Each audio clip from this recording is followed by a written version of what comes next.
Hello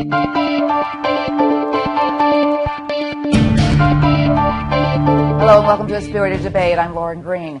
Recent surveys show Americans are becoming less connected to organized religion, but they still believe in prayer. So is faith among Americans growing or not? Here to discuss are Maggie Ardiente, Communications Director for the American Humanist Association, and Dr. Robert Jeffress, Senior Pastor of First Baptist Church in Dallas. Welcome to you both. Thank you, Lauren. Welcome. Thank you so much. Maggie, let me start with you. So are people tired of organized religion? Well, I think there are a lot of interesting things about this study, notably that 7.5 million Americans left religion in just the past 2 years, and an increasing number of people are no longer attending worship services. And I think that this is interesting. It shows that non-religion is becoming more tolerant. People are essentially owning their own faith, recognizing that faith is a private matter, and that they don't necessarily need authority from a pope or church in order to develop their own spirituality. So I think that this is a very interesting study, and we'll see more of this in the future. So, Dr. Jeffress, what do you think? What is it that are driving people, especially young people, away from church or any kind of organized religion?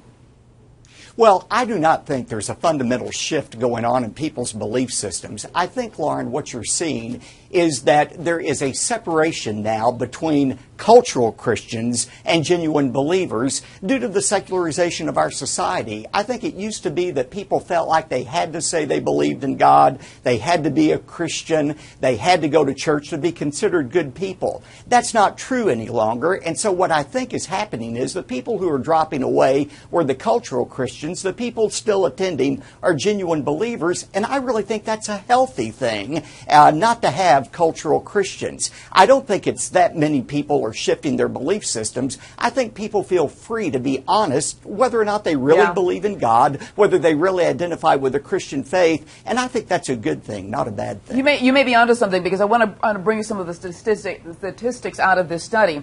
This is a study from the 2014 General Social Survey, but in 1983, 93% of us were affiliated with a religion. Today, 79%. That's a 14% drop there. But when asked how many people attended regular services, the numbers are kind of closer together. You see, in 1983, 53% of the people actually attended services regularly, and today, 43%. But here's the interesting thing.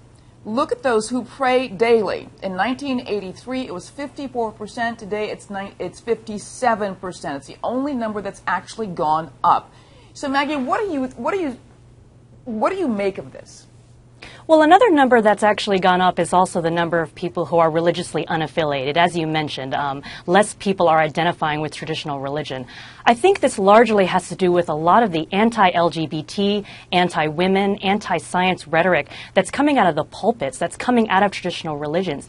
Younger people are getting wise. They're seeing this becoming a more tolerant society, a better society for equality, and they support equal rights. And if traditional religion continues down this path of negativity and opposing basic human rights, well, you're going to see a lot more people leaving organized religion in droves. Dr. Jeffress, what do you make of that?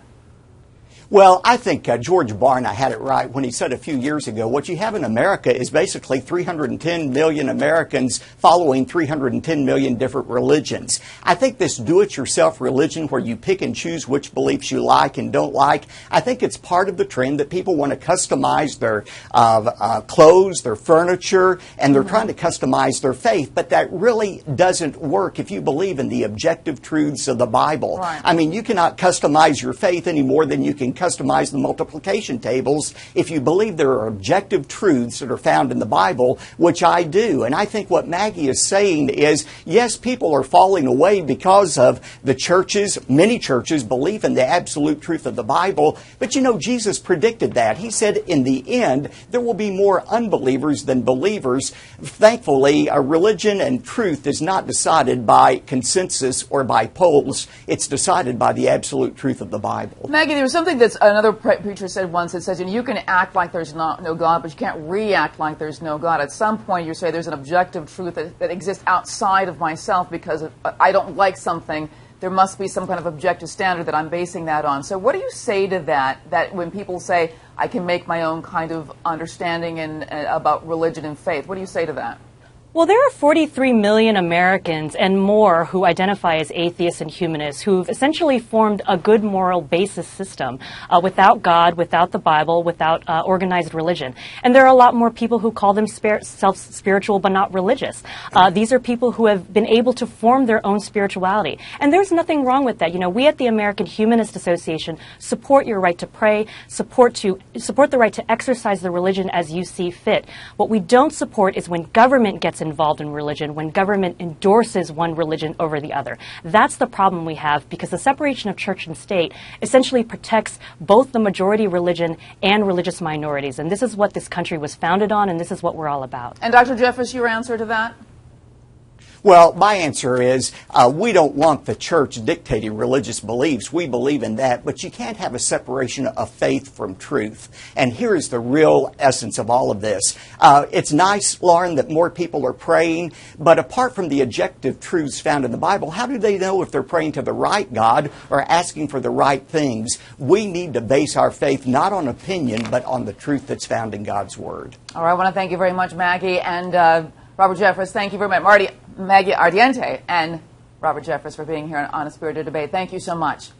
Thank you, Lauren. Thank you.